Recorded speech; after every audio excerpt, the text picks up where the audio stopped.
queridos socios, hoy celebramos se conmemora el 50 aniversario de la 21 promoción de la IPS y nuestro socio y colaborador, don Luis Martel, ha organizado unos actos que va digamos, a explicar ahora un poco al mismo tiempo que parece ser que considera que me debe presentar, y yo le agradezco mucho esa presentación. Como me acompaña también don Pablo Pérez Díaz, vicepresidente regional de la Agrupación Canaria de Milicias Universitarias, y le voy a dar la palabra a don Luis Martel para que diga lo que crea conveniente. Bien. Bueno, excelentísimas, ilustrísimas autoridades, amigos todos. Hoy me encuentro, con un honor muy grande, que es como vicepresidente en Las Palmas de la Agrupación Canaria de Milicias Universitarias, tener el honor de presentar a mi presidente de la Sociedad Económica, el ilustrísimo señor don Tomás Van de Valle Sotomayor, noveno marqués de Guisla Guiselín, que nos va a hablar de un tema apasionante para los habitantes de nuestro archipiélago, que Canarias y la seguridad y defensa nacional, que él como sociólogo y licenciado en ciencias políticas domina y conoce en profundidad, constituyendo uno de sus temas predilectos para el estudio e investigación. Tomás se licenció en ciencias políticas y sociología por la Universidad Complutense de Madrid, concluyendo su carrera en 1978. Se especializó posteriormente en antropología social. Ha realizado cursos de posgrado en teoría de antropología y sociología de desarrollo en el Goldsmiths College de la Universidad de Londres los años 80 y 81.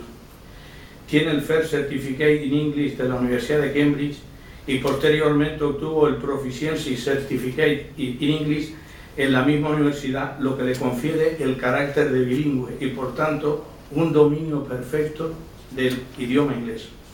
Su actividad política le ha llevado a desempeñar los siguientes cargos.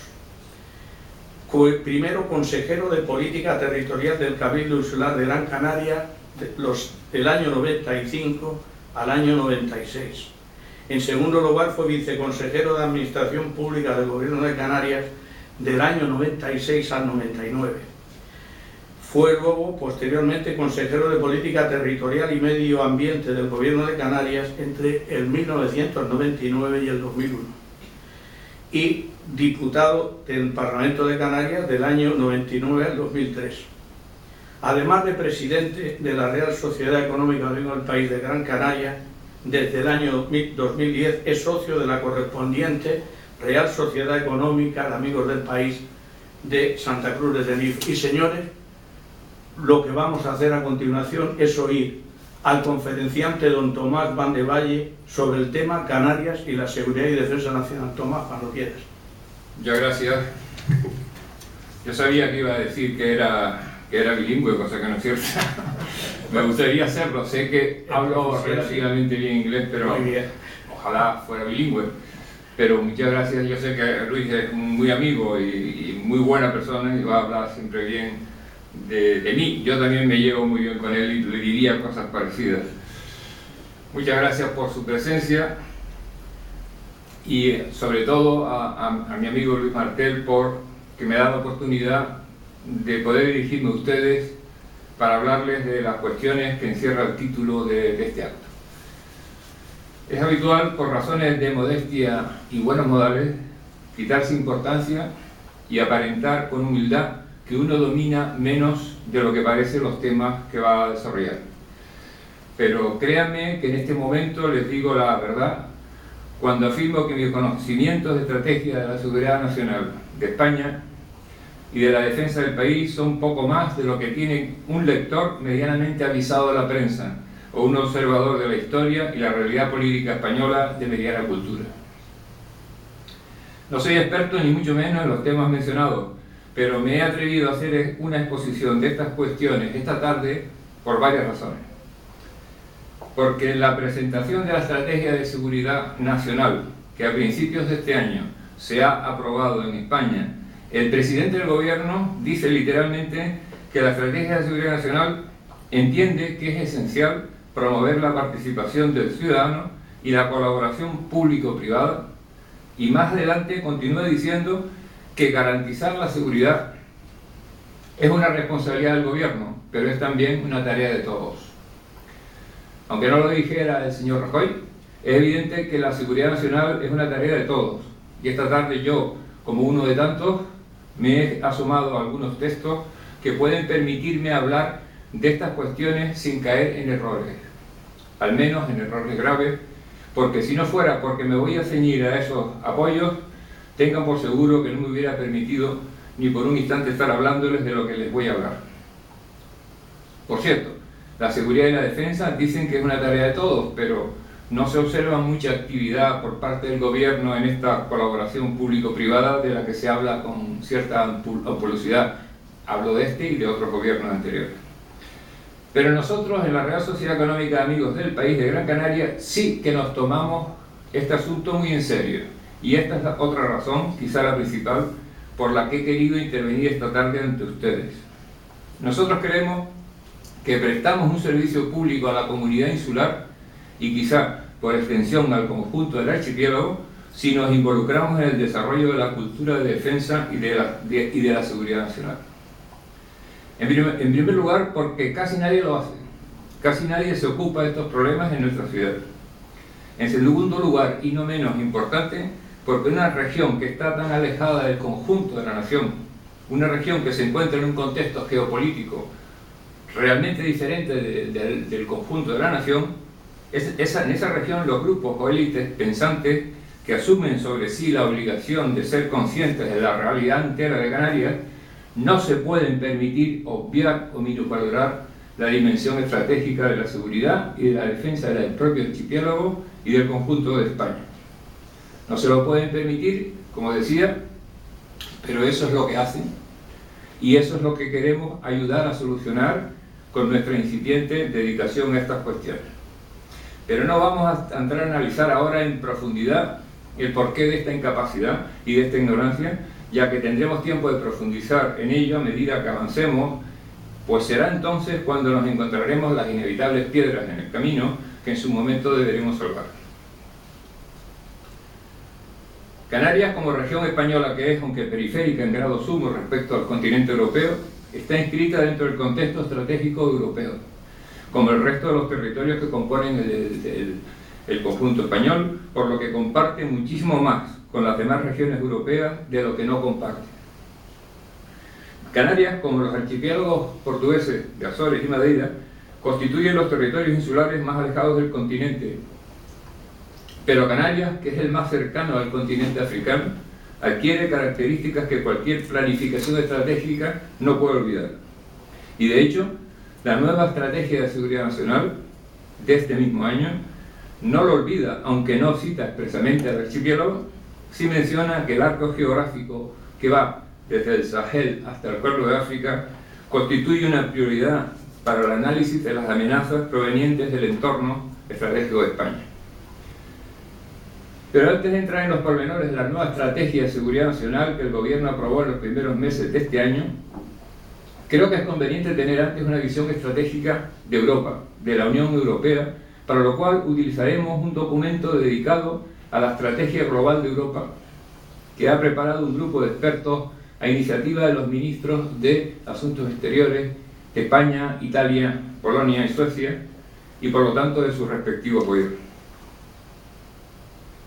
El informe, que fue por cierto redactado por el especialista en política internacional y seguridad y defensa Martín Ortega Carceller del Real Instituto Elcano, el informe identifica 6 intereses vitales europeos para proteger la paz de Europa, el bienestar y los valores compartidos. El principal objetivo de la Unión Europea es promover la paz, el bienestar de sus poblaciones y los valores compartidos, que incluyen los derechos humanos, la libertad, la igualdad, la no discriminación, la democracia y el Estado de Derecho. La Unión Europea, por sus tratados constitutivos, está obligada a basar su acción externa en los principios que inspiraron su propia creación y promover sus valores en el exterior. Pero la integración creciente de las economías y sociedades ha hecho posible que hayamos pasado de los valores iniciales a intereses que se han constituido en intereses comunes, intereses vitales europeos. ¿Cuáles son los intereses vitales europeos? Pues una economía abierta y competitiva, basada en una fuerza de trabajo bien formada y educada, que puede sostener y mejorar la posición de Europa en la cadena de valor global, es de la máxima importancia para mantener el bienestar de los ciudadanos de la Unión Europea. Una Europa segura y fuerte. Debe existir la capacidad de identificar las líneas de relación entre los aspectos internos y externos de su seguridad y saber abordar los desafíos que pueden ser la agresión armada, los estados fallidos o fracasados, los conflictos regionales, el terrorismo, la proliferación de las armas de destrucción masiva, el crimen organizado y los desastres naturales. Es muy importante para Europa que los valores de la democracia y del imperio de la ley o del Estado de Derecho, con valores compartidos por los países europeos en su conjunto y por los Estados miembros de la Unión Europea, sean asimilados e integrados por los países de su vecindad. La realización de estos valores, junto con un efectivo y transparente gobierno, debería asegurar que la vecindad de la Unión Europea es segura y próspera. Otro elemento vital para el bienestar de los ciudadanos europeos y de la paz entre las naciones depende de la sostenibilidad del medio ambiente y el acceso fácil a la energía y los recursos naturales. La capacidad de intercambiar bienes y servicios con seguridad y libertad a través de las fronteras aéreas, marítimas y terrestres, así como en el ciberespacio, es crucial para el desarrollo económico y social. Para promover muchos de los principios y valores de la Unión Europea, se requiere la cooperación con otros actores e instituciones internacionales, por lo que es necesaria la asistencia de sistemas efectivos de cooperación y gobierno. ¿Cuáles son los objetivos estratégicos de la Unión Europea? Para realizar estos objetivos, la estrategia global europea debe escoger cuál debe ser el mejor nivel de acción para actuar para la realización de los objetivos. Algunos requerirán acción en el interior de la Unión, otros requerirán el desarrollo de la dimensión externa de la política interior europea, otros pueden necesitar la relación estrecha con los países vecinos como base para una función regional, y en otros supuestos se requerirá conformar la gobernanza global. Al hablar de Europa, obviamente estamos hablando del continente, que básicamente casi coincide con la Unión Europea, que evidentemente es un actor global de primera categoría. Primer nivel de acción: desarrollo de la dimensión externa de las políticas internas europeas. El mercado único hace de la Unión Europea un actor muy principal en el sistema internacional, y su participación en el comercio mundial hace de la Unión Europea un actor muy influyente. Bajar las barreras existentes entre los mercados está en el mejor interés de la Unión Europea y sus socios internacionales, puesto que una buena parte del crecimiento económico que contemplaremos en las próximas décadas será generado en otras regiones del mundo.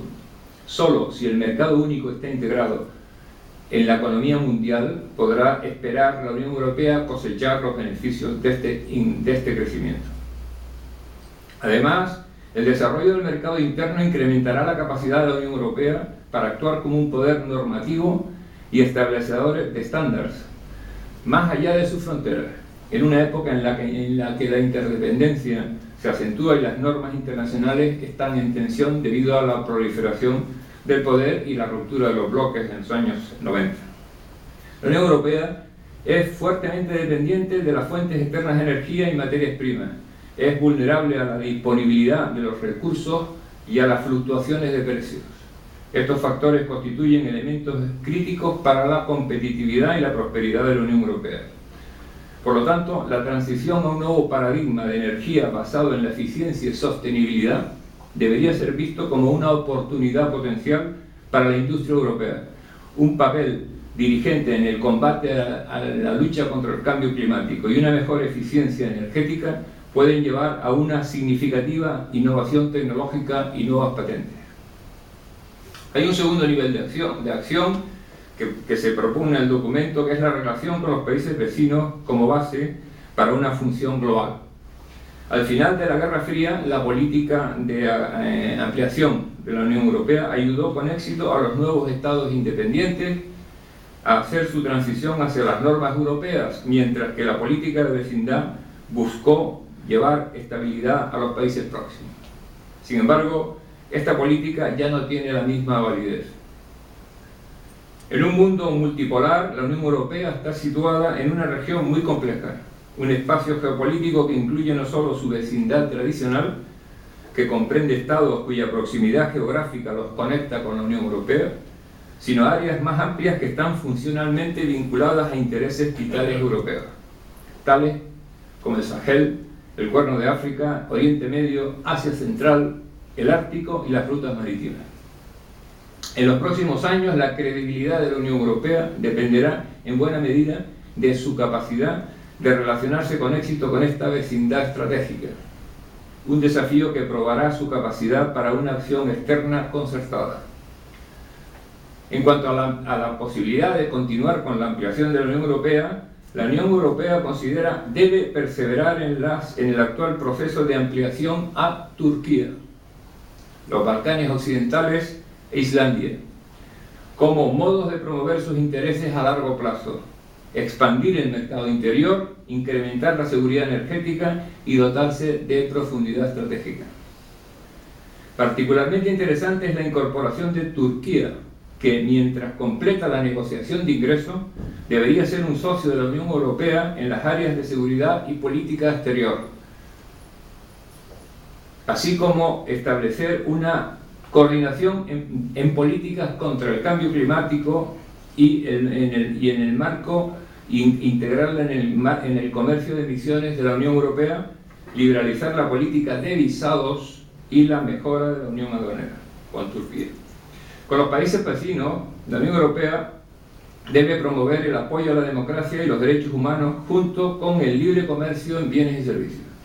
También centrarse en un número limitado de prioridades acordadas con los gobiernos vecinos, como proyectos multinacionales en los sectores del transporte, las infraestructuras y la energía.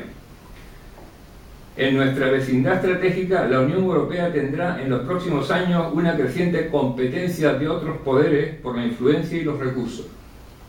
Esta es otra buena razón para desarrollar un diálogo político más estrecho con los países vecinos. Pero en la vecindad estratégica también cabe pensar en el incremento de crisis en el campo de la seguridad y la necesidad de los europeos de afrontarlas. La Unión Europea debe estar dispuesta a tratar todo tipo de misiones militares y civiles para mantener el derecho internacional donde y cuando sea necesario para proteger los intereses vitales europeos. Esto incluye la proyección militar, desde la proyección militar a la asistencia humanitaria.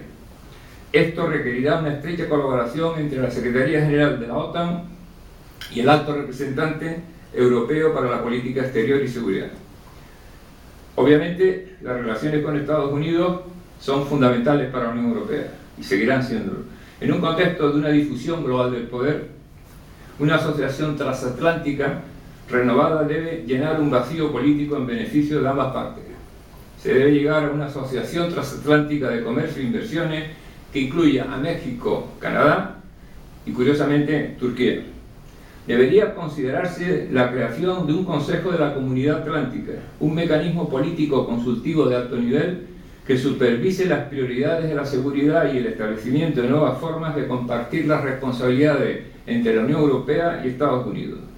En este Consejo de la Comunidad Atlántica propugnan que participe la Unión Europea, los Estados Unidos y la OTAN. Además de Turquía y Estados Unidos, está entre los intereses vitales de Europa la necesidad de trabajar estrechamente con Rusia y China. La Unión Europea debería desarrollar asociaciones sobre objetivos específicos con estos países, con la vista puesta en crear lazos políticos y económicos de un modo compatible con su compromiso superior con la promoción de la democracia y el Estado de Derecho. Rusia es un actor crucial en nuestra vecindad estratégica, el tercer socio comercial de la Unión Europea y su primer proveedor de energía. Como países democráticos que son Brasil, Canadá, India, Japón, México, Corea del Sur, comparten muchos de los valores de la Unión Europea. La Unión Europea debe desarrollar relaciones políticas con estos estados para reforzar los lazos bilaterales económicos y sociales. En cuanto al tercer nivel de acción, que lo podemos llamar como reformar o conformar la democracia, la gobernanza local, Europa sabe que de la gobernanza global porque ella es precisamente el producto de una unión de estados. La necesidad de un efectivo sistema de gobernanza global, léase mundial, es más urgente que nunca debido a una difusión global del poder y a la emergencia de nuevos actores en la escena mundial. La ONU debe seguir siendo el núcleo del sistema internacional. Debe buscarse, sin embargo, nuevas formas de interacción formales e informales. En cuanto al desarrollo, la agenda para esta política de la Unión Europea debe construirse sobre el hecho de que el progreso de la libertad política y económica y los derechos humanos han traído al mundo y sus políticas, el progreso que la libertad política y económica y los derechos humanos han traído al mundo y sus políticas de desarrollo deben ser ejecutadas en línea con estos objetivos estratégicos. La reducción de la pobreza debe ser una prioridad para la Unión Europea, pero debe convertirse en flexible y diferenciada. Las políticas que conducen a la reducción de la pobreza. La institucionalización de las cumbres del G20 ofrece la posibilidad de una mejor regulación y representación, pero las declaraciones finales carecen todavía de los mecanismos necesarios para garantizar la implementación. En cuanto al cambio climático, la Unión Europea debe esforzarse en reducir las emisiones de gas invernadero mientras que asegura el suministro energético, fines que exigen una ambiciosa cooperación global. Hay una línea importante de acción política que se denomina anticiparse en los nuevos dominios de la acción global. La Unión Europea debe continuar los esfuerzos en el campo de la reducción de armas nucleares. Un buen ejemplo de política anticipatoria lo constituye la región ártica. El éxito en impedir la militarización del Ártico, a pesar de su configuración como un nuevo teatro geopolítico, sirve de ejemplo del valor de la gobernanza anticipativa e innovadora. Hoy en día los desarrollos tecnológicos están exigiendo una gobernanza anticipativa. En campos como el espacio exterior y el ciberespacio, la Unión Europea debe llevar el liderazgo en la construcción de estructuras de gobernanza que garanticen la seguridad y el libre acceso. En cuanto a la realización de estos objetivos que acabo de mencionar, la Unión Europea debe hacer uso de un amplio elenco de medios que nacen de su carácter único y singular.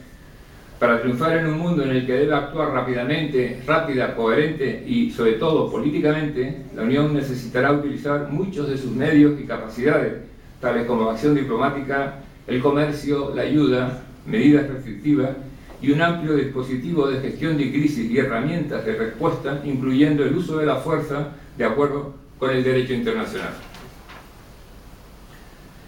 Yendo ahora a la Estrategia de Seguridad Nacional que aprobó el Gobierno en mayo, que no cabe duda que está dentro del marco de pensamiento que refleja el informe sobre la seguridad global europea. En la presentación de la Estrategia de Seguridad Nacional, el propio presidente habla de que resulta imprescindible un entendimiento básico y generalizado de la importancia de la seguridad como garantía de la seguridad de los ciudadanos y de la estabilidad del propio Estado. Por cierto, se comenta que ha habido la estrategia de seguridad esta sustituye a una estrategia anterior española de seguridad del 2011, hecha por el gobierno anterior, y parece ser que, según dicen los comentaristas, es prácticamente igual a la anterior, con lo cual hay un cierto, digamos, satisfacción, puesto que hay una continuidad, hay un consenso entre los dos grandes partidos que gobiernan en estas materias. Lo reflejo porque algunos comentaristas lo mencionan como un asunto importante. En cuanto a componente fundamental para defender los valores constitucionales y alcanzar los ideales de justicia, prosperidad y progreso, la seguridad es un pilar de la conservación, de la estabilidad y de la continuidad del Estado, así como de la vida y del bienestar de los ciudadanos. La seguridad nacional, define, es la acción del Estado dirigida a proteger la libertad y el bienestar de sus ciudadanos, a garantizar la defensa de España y sus principios y valores constitucionales, así como a contribuir junto a nuestros socios y aliados a la seguridad internacional en el cumplimiento de los compromisos adquiridos. La seguridad nacional obliga a que el gobierno se debe esforzar en obtener el máximo respaldo social y parlamentario. La colaboración y apoyo del ciudadano son imprescindibles. Esta implicación será posible si se fomenta una cultura de seguridad sólida basada en el previo conocimiento, concienciación y sensibilización sobre la importancia que la seguridad reviste para garantizar su libertad, prosperidad y, en suma, su modo de vida conforme a los postulados del Estado social y democrático de derecho. La seguridad, la estrategia de seguridad nacional define el entorno de España y dice que la seguridad y el bienestar de España se determina y gesta tanto dentro y fuera de nuestras fronteras, dado el carácter transnacional de los desafíos a la seguridad. Ya no es posible distinguir entre seguridad exterior e interior. Nombra las principales prioridades de la seguridad para la seguridad nacional, que son Europa y el Mediterráneo fundamentalmente, a continuación América Latina y África. En cuanto a Europa, a España le interesa que la Unión Europea se refuerce en el plano interno y en su dimensión exterior. Por lo tanto, se es partidario de la integración política, del desarrollo de mecanismos de gobernanza económica y financiera. En cuanto al Mediterráneo, los criterios fundamentales son la paz, la estabilidad y la prosperidad en la ribera sur del Mediterráneo. Son prioritarias para la seguridad nacional y para la del conjunto de Europa. En cuanto a América Latina, se centra en la importancia de la Alianza del Pacífico entre Chile, Perú, Colombia y México. La relación con Estados Unidos sigue siendo central en la política exterior de seguridad de España. De nuevo citan, como el documento anterior, en cuanto a África, lo fundamental es el arco entre el Sahel, el Cuerno de África, y añade el Golfo de Guinea.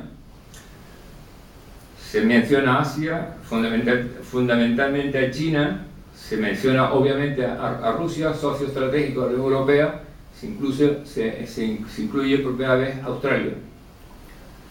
También habla de las famosas reformas de las Naciones Unidas, fundamentalmente dirigidas al Consejo de Seguridad, ampliar el número de estados que forman parte del Consejo de Seguridad. Incluso se propone que un asiento sea reservado a la Unión Europea como tal.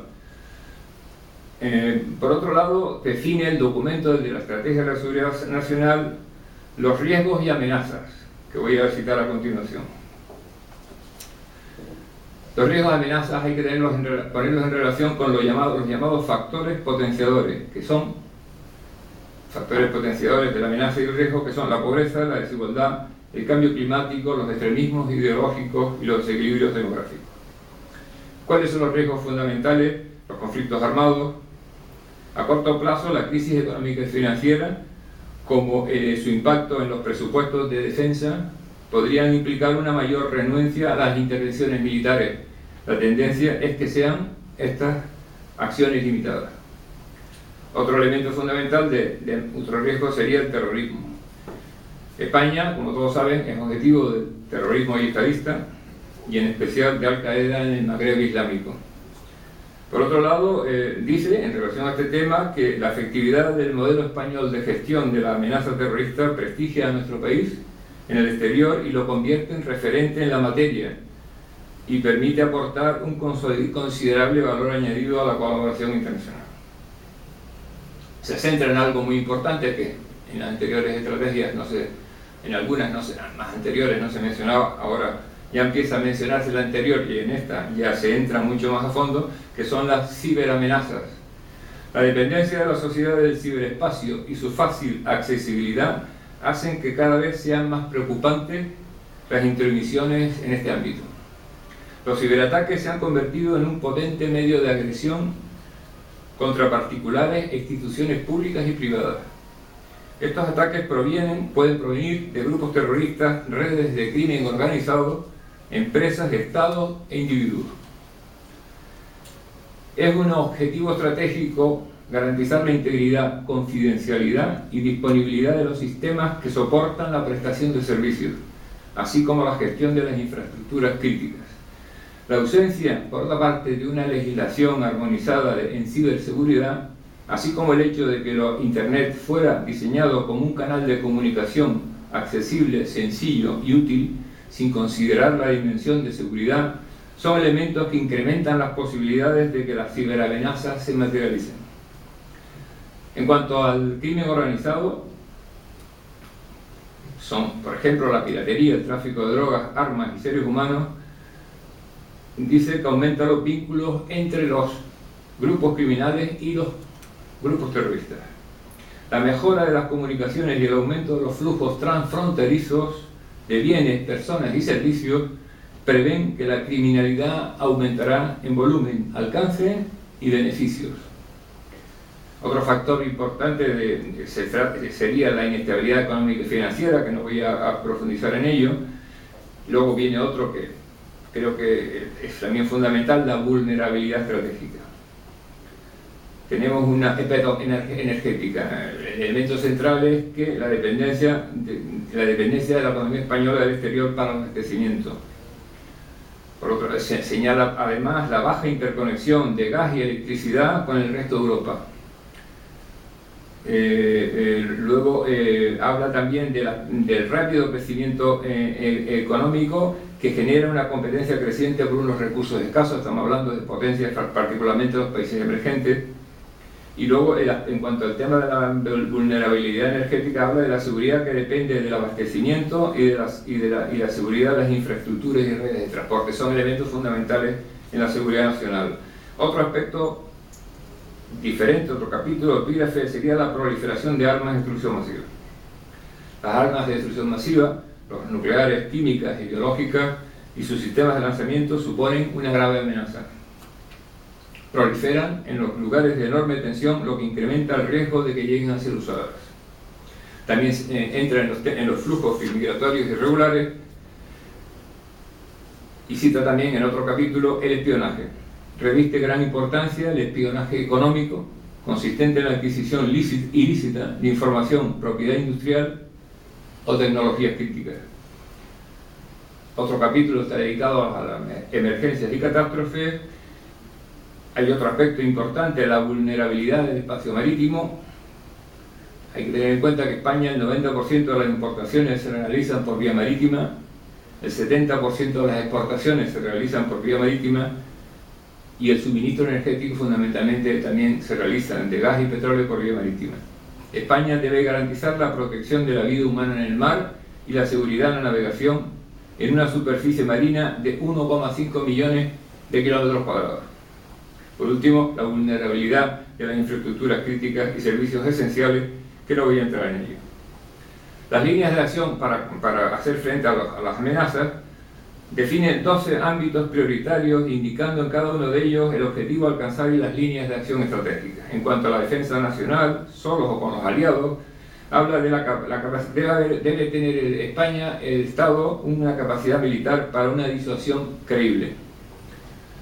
También mantener el compromiso con el sistema de seguridad colectiva, continuar en la transformación y modernización de las Fuerzas Armadas, efectuar una adaptación a la situación económica, a los presupuestos a los cuales dedicaré luego una mención, fomentar la cultura y conciencia de defensa y fomento del tejido industrial de la defensa. En cuanto a la lucha con el terrorismo, fundamental la prevención, protección, en unión con la Unión Europea, por supuesto la persecución y la preparación de la respuesta en caso de que se materialice la amenaza. Obviamente el terrorismo, en este momento se trata del terrorismo fundamentalmente yihadista. En cuanto a la lucha contra el crimen organizado, insiste en la necesidad de que la sociedad se conciencie de este problema potenciar los recursos policiales, mejorar la eficacia, mejora de la colaboración entre los centros de inteligencia estratégica, desarrollar las investigaciones de blanqueo de capitales implicando al mundo universitario. En cuanto a la seguridad energética, también cita, como en el documento anterior sobre la seguridad europea, el apoyo a las energías renovables, la búsqueda de un mix energético adecuado y luchar y fomentar una política energética europea que no existe. En cuanto a la ciberseguridad que nombré ayer, es fundamental el uso seguro de las redes y sistemas de información, fortaleciendo la capacidad de prevención, detección y respuesta a los ciberataques. La no proliferación de las armas de destrucción masiva, insiste en el multilateralismo en la Unión Europea y en la OTAN. Los flujos migratorios siguen siendo un elemento fundamental, por lo cual promueve la cooperación con los países de origen y el tránsito migratorio. La contrainteligencia, medidas en defensa de los intereses estratégicos, políticos y económicos de España para prevenir, detectar y neutralizar las agresiones encubiertas de otros estados, de sus servicios de inteligencia y de grupos o personas dirigidas a la obtención ilegal de información.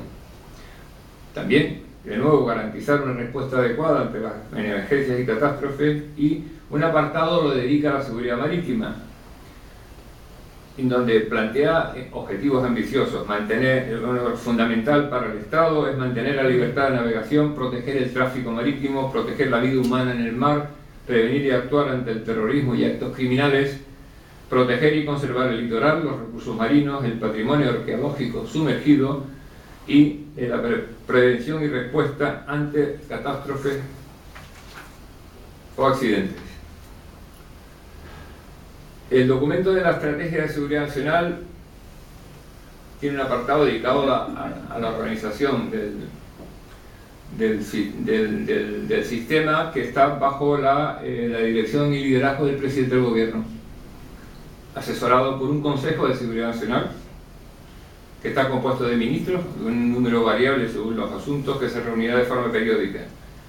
Existirán unos comités especializados que dependen del Consejo de Seguridad Nacional, y todo esto dice que debe realizarse en espacio de 6 meses, con lo cual hay críticas diciendo que es un plazo muy corto. También hay un compromiso político del gobierno que ha aprobado este documento para enviar al Parlamento un proyecto de ley orgánica de seguridad nacional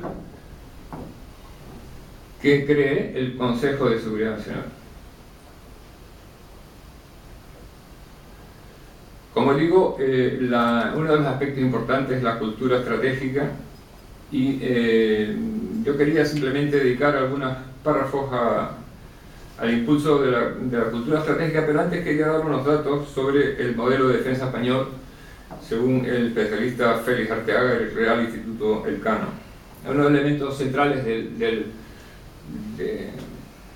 la situación actual es el llamado eje estratégico norteamericano. Está pasando del Atlántico al Pacífico, unido después de las distintas guerras, a lo que llaman un retraimiento estratégico de Estados Unidos.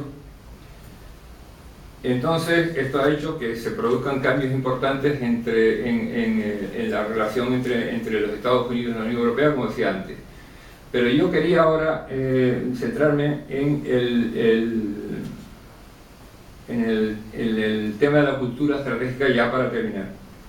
Y voy a citar lo que dice el profesor Arteaga. En España, el principal reto que presenta la cultura estratégica respecto a otros países reside en fomentar el conocimiento sobre asuntos estratégicos que permita el liderazgo de sus élites, dado que no suelen tener la experiencia necesaria en cuestiones de seguridad y defensa, carecen de los apoyos necesarios en los partidos políticos e instituciones para adquirir conocimientos, para formar criterios, y como resultado tienden a adoptar o inhibirse de hacerlo sin una visión estratégica del empleo del instrumento militar y de su utilidad al servicio de los intereses nacionales.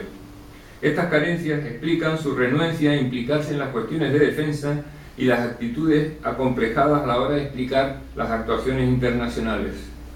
También ayudan a explicar el contraste entre el deseo de intervenir de la opinión pública y su aversión a asumir los costes necesarios para ello.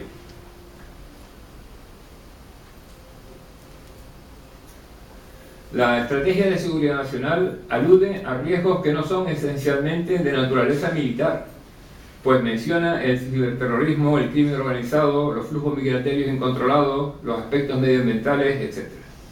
Por ello, el potencial militar español debe ajustarse al nuevo marco de la seguridad nacional. Las encuestas muestran un apoyo social a las Fuerzas Armadas y a las operaciones internacionales, pero se diferencian de los otros países en que admiten la necesidad del uso de la fuerza, pero desean que lo hagan otros sin asumir sacrificios. Seguramente, por esta razón, la función de la defensa se ha venido justificando sobre bases humanitarias o de cooperación internacional. En unos tiempos como los presentes, en los que muchos ciudadanos ponen en cuestión elementos centrales de las sociedades avanzadas, como la representación política, la democracia, los valores o las políticas públicas, resultaría ingenuo pensar que no va a cuestionarse la necesidad de la defensa. Por ello, la defensa debería anticiparse mejorando la comunicación estratégica para explicar qué va a hacer la defensa en relación a asegurar el bienestar y protección de los ciudadanos frente a las circunstancias y riesgos descritos en las estrategias de la seguridad nacional. Y ya para terminar,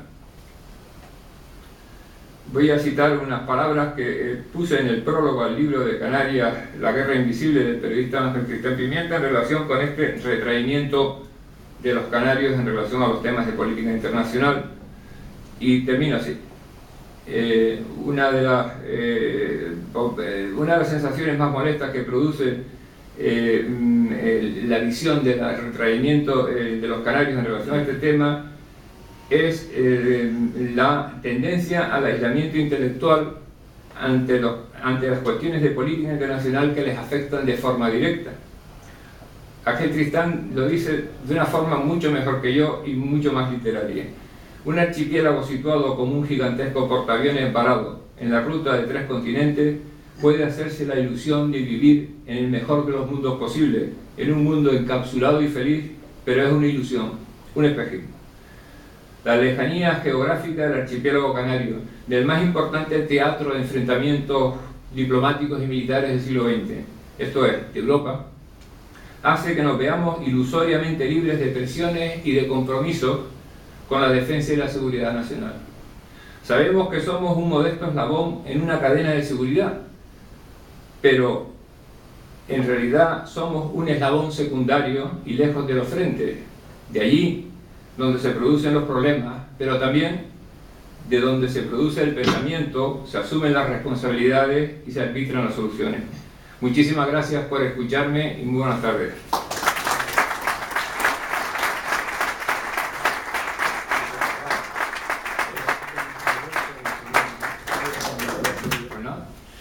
Señoras y señores, muchas gracias. Si alguien quiere hacerle alguna pregunta al conferenciante, él está abierto a cualquier... Yo me he adelantado, pero yo sé que esta pregunta... Eso sí que es una amenaza, sabiendo poco. Muy bien, sí. No, pues ya que no hay pregunta, yo no te quiero hacer ninguna pregunta, pero sí quiero aprovechar la oportunidad para dar las gracias a la Real Sociedad Económica y a su director, a Arturo Grande Valle, no solo por la conferencia de hoy, sino por, en el día a día, ser un poco, dar un poco testimonio de la necesidad de la defensa, ser consciente, ser plenamente consciente de lo que es la defensa. El otro día, en unas palabras que decía nuestro alcalde, comparaba la defensa y la salud, ¿no? Que decía que la gente no es consciente de la importancia de la defensa y la salud hasta que te falta, ¿no? Y es cierto, es cierto. Entonces, bueno, yo creo que la Real Sociedad Económica en el día a día, con sus conferencias, con sus ciclos, pues dais testimonio de eso. Nosotros los militares quizás nos gusta hacer nuestra misión callada, porque nosotros sí somos conscientes que el resultado positivo de nuestra misión y que hacemos bien la misión es la prosperidad del pueblo canario, pero quizás no todos lo piensen así, ¿no? O sea que muchas gracias por la labor diaria que hacéis, por entender que somos parte de la sociedad y que hacemos la misión como parte, como cualquier otro, y que es necesaria la función que se realiza, y que sobre todo en unas islas hay dos cosas que son claves, que son el transporte y la seguridad, y no pueden faltar. Muchas gracias. Muchas gracias.